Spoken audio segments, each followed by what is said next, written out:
Previously on The Whispering Tree and the Golden Apple. Elien and Leah spoke at length with Mala, Ilram, as she once was, the girl from the children's tale The Whispering Tree and the Golden Apple.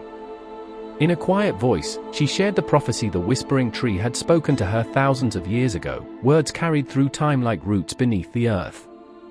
The fruit is veiled the hour too soon, return again in future's moon. The time shall turn when sisters find and call you forth with fate aligned. From ruins can the seekers rise too as one with mirrored eyes. All shall see and all believe the chosen hands that gift receive. The roots remember branches weep, the smallest hand shall wake from sleep. When the final words faded, Mala told them what must be done. They were to travel to Holomere, to search the forests along its borders for a single, ancient stump. There, both sisters, together, as before, must make an offering of blood. Only then would the way be revealed. With a small, knowing smile, she wished them luck. The group took stock of their surroundings. Kaki searched the fallen and found little of value, only a single arrow. Thorin uncovered a strange trinket, a golden monocle, its frame intact but its glass long gone. Curious, he slipped it away. Then he whistled sharply for his two mastiffs, but they did not answer. A moment later, Leah whistled instead, and both dogs came bounding happily to her side, tails wagging. Ella laughed and climbed onto one of their backs, insisting on a short ride. With exhaustion setting in, the party made camp for a long rest. The captive was tied securely in the barn, and Kaki took first watch. Leah settled down beside the mastiffs, Thorin meticulously cleaned his armor, and Elien fell almost instantly into sleep. Bjorn took the second watch, followed by Ella.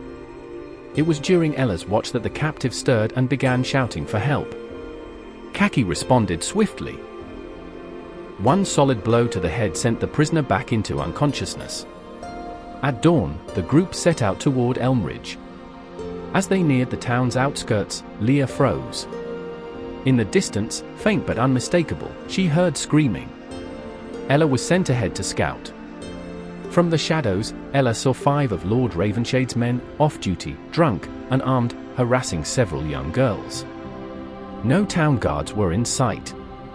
She rushed back to warn the others. As they debated their next move, a pirate tiefling strolled past them, swaggering and unbothered. He introduced himself as Captain Soiled Rotten. Ravenshade's men jeered at him, calling him a smurf and ordering him to clear off.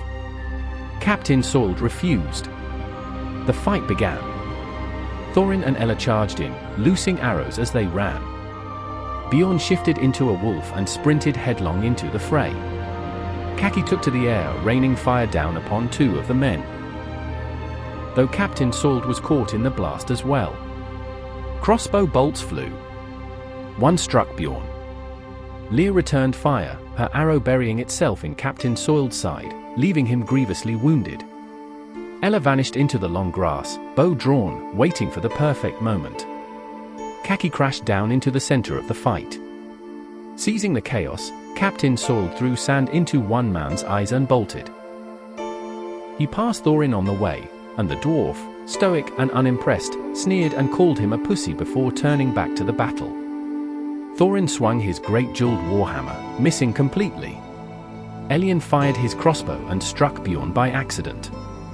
The wolf lunged at one of the men, missed, and took a mace blow to the head. Arrows flew from Ella's hiding place. Kaki fought with fists and weapon alike. Elien charged 3 of the men head-on. From a distance, Captain Soiled hurled an eldritch blast into the fight. Then Leah approached the wounded tiefling.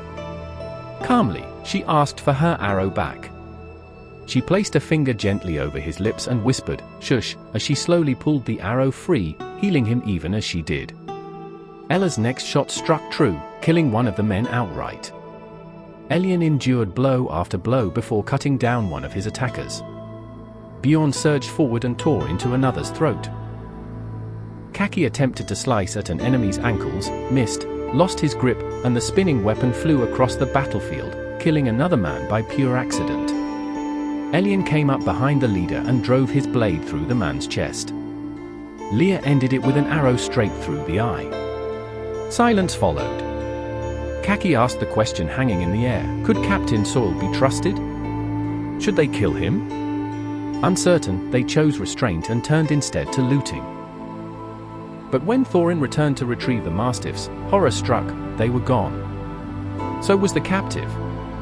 Kaki searched from the sky, but found no trace. Elien and Leia followed tracks leading north, skirting the town. Rage overtook Thorin, and he began smashing the fallen heads into ruin, while Kaki attempted, unsuccessfully, to stack what remained. They reported the incident to the guard tower. The guards were grateful, paid them in gold, and asked them to remain in town while Lord Ravenshade's forces occupied Ravenwatch Keep to the north. Moments later, Thorin burst in to clarify that the bodies no longer required disposal, he had reduced them to liquid. With dawn breaking and tensions high, the group finally gathered at the inn to drink, rest, and reckon with everything that had unfolded.